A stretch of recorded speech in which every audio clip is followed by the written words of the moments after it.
that we're all loosen up. Welcome back to another episode of the Good People Beer Club. I'm Morgan Snyder, and this is Jeff. Jeff Roll. Jeff Roll. That's my name. Yeah, I don't know. I didn't know if I want to like give him the last name, like it's all right. You know, expose you to the internet fame to Well, the fullest extent. later, right? So today we are doing the Victory White Monkey, and some of you who know Victory well enough are going to stop and be like, "Wait, you said White Monkey? You didn't say Golden Monkey." And that's right.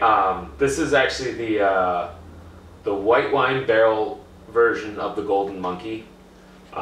It's one of they're really just coming into their form where they're starting to barrel age a lot of their beers. I just had I just forgot the name of it. Old Horizontal. So it's a bourbon barrel aged barley wine that they have. Oh, that sounds brutal. Yeah. It'll knock you on your socks. But Old Horizontal is literally one of those beers that actually is meant to be aged. Like, it'll like make you horizontal. Yeah.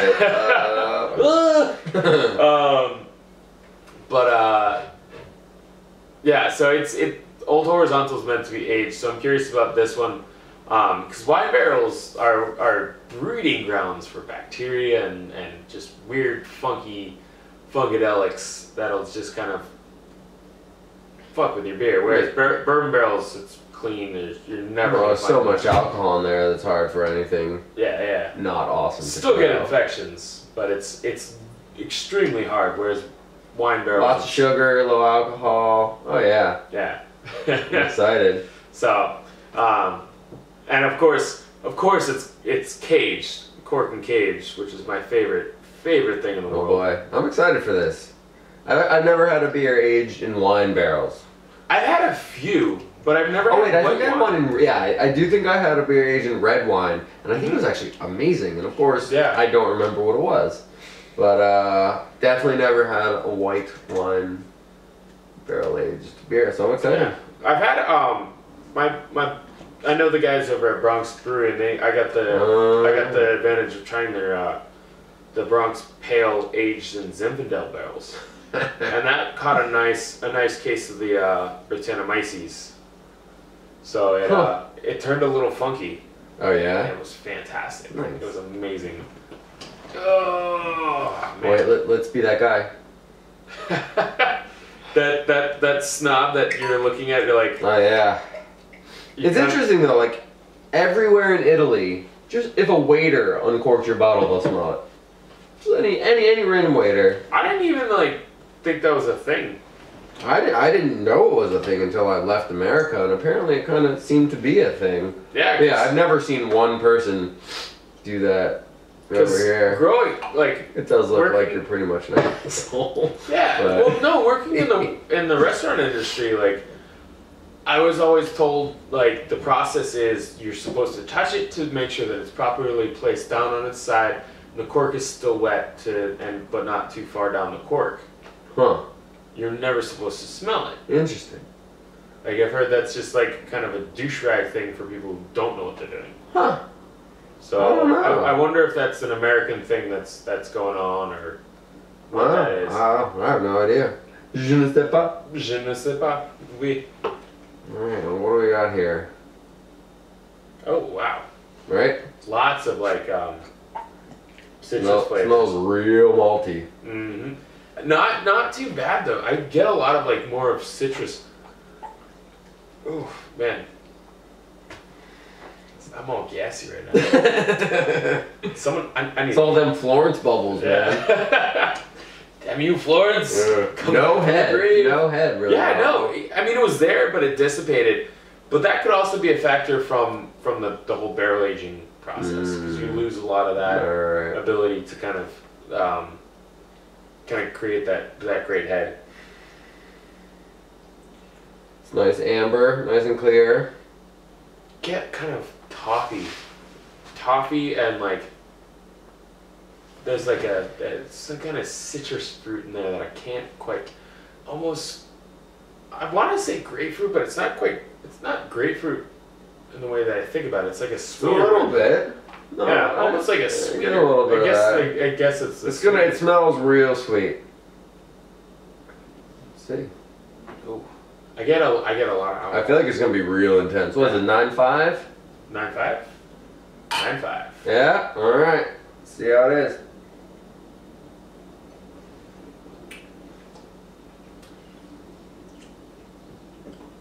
Oh wow. It's really like tart. Like I gotta try it again. that's a Chardonnay barrel. Oh, you can taste that. That like you really get that oakiness. And like you can kind of get those that like it's definitely like that Chardonnay characteristic. It's kind of buttery. It's subtle. It's very lots of like I get some decent vanilla kind of little like it's weird. It's mostly on the aftertaste that I get a lot of that vanilla. Yeah, I think a lot of the Chardonnay's at the forefront, but it's still subtle. Yeah, I there's vanilla. All I can taste right now is vanilla. I love it. I don't even want to take another sip because that oak characteristic is just sitting on my tongue, and it is awesome. It's got tannins from the wood are there. It's got a nice little bitterness. It's not too malty. I'm saying I really am not a fan of real malty beers. It's not too malty, and it has a nice balance with the sweet and the bitter, and so like nice little fruitiness, little citrus, and the oak. There's a lot of stuff going on in there. You got the oak, you got the wine, you got the citrus, you got the malt, you got the hops. Like there's a lot of, and it's pretty well balanced, and it's kind of like this tumultuous kind of cycle of flavors that go through your mouth because I get some grapefruit that just kind of hits on the sides, and then I get oddly enough the vanilla is just kind of killing it down the middle of my tongue. I'm not getting any. I wish I got more vanilla. Like I love vanilla beers. It's a crazy amount of vanilla. Huh? Like man, I'm all stuffed up. Maybe that's killing my vanilla mojo. Damn I love me some vanilla. God damn. But the first time I did it, it was very strong. Now I'm getting more of like an herbalness that kind of sits. But it's funny because this beer kind of evolves as it sits on my tongue. Like it's not one thing at one time. It It's these flavors. Absolutely. Yeah. I think you kind of get the bitterness towards the end. You get a lot of the sweetness towards the beginning, and it develops, and it grows, and it lingers, and you taste different things as it kind of settles. Yeah, definitely. Yeah. Oh man, this is great. Like, How's the Golden Monkey? I've never had it before. The Golden Monkey is is definitely a lot simpler, and it actually pours a lot. The color is, just looking at the beer, the color alone is different. Like the Golden Monkey is actually golden. And what kind of beer is it again? It's a Belgian style triple. Right. So it's gonna be a lot stronger than a double, but it's gonna be a lot lighter in color. Right. Normally, due to like added sugars, just to kind of increase that alcohol percentage and increase a little bit of the dryness. I would love to try them side by side. That'd be really interesting. Yeah. I almost thought about doing it, but I didn't plan that far ahead. Sucker. Damn it. Very cool. Malt beverage, not beer. Yeah, I love malt beverage. But that's one of those state law things you kind of have to dance around. State laws. Yeah, because I know Texas is the worst. All right. Like, no offense to Texas viewers, but like. There's the state laws are just outrageous because they classify the beers by the alcohol percentage and not by the actual beer that they are. Like I think it's like below 4 or 5% is a lager, from 5 to like 8% is a ale, and then 8% up is like a malt beverage. And then here you go to the corner store and you got Colt 45 malt liquor like 4.5%. Yeah. What? Don't make no sense. Yeah. But it's so silly. Like I don't laws. Like it. I don't like it. Hate them. Actually, I feel like this could go well with some spicy food.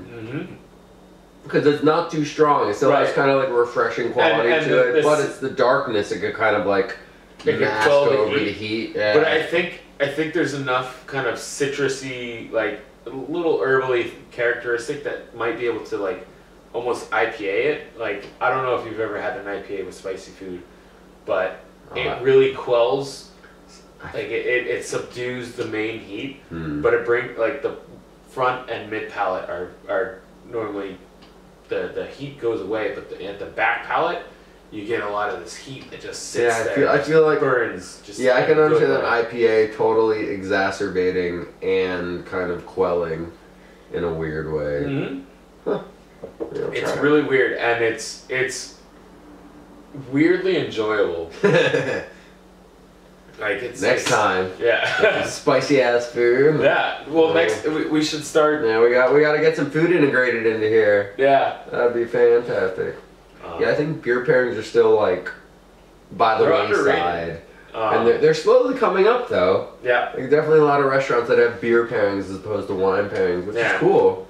Yeah. I mean. No, I went to a Mario Batali restaurant. And all the desserts, wine pairings, and I was just like, you have some great beers. They had like Keegan's Mother Milk, and that would have gone great with like some gelato. I like Mother's Milk. And it's they just undersold the whole beer list. Yeah. But also Italians aren't really known. Italians make kind of not good beer. Actually, well, the mainstream. I feel like all the mainstream Italian beers are just pilsners. Yeah, the mainstreams are terrible. But there's like Birra del Borgo and Baladin who are doing some crazy stuff with the beer. They actually, it's Birra del Borgo, Baladin, and Dogfish Head who all co-brew over at Birreria. Yeah, Birreria, whatever it's called, that thing. Yeah. Which is funny. It's also Mario Batali. So I guess we're gonna wrap it up. But of course, we'll leave you with one final thought: wherever there's good beer, there's good people. Cheers.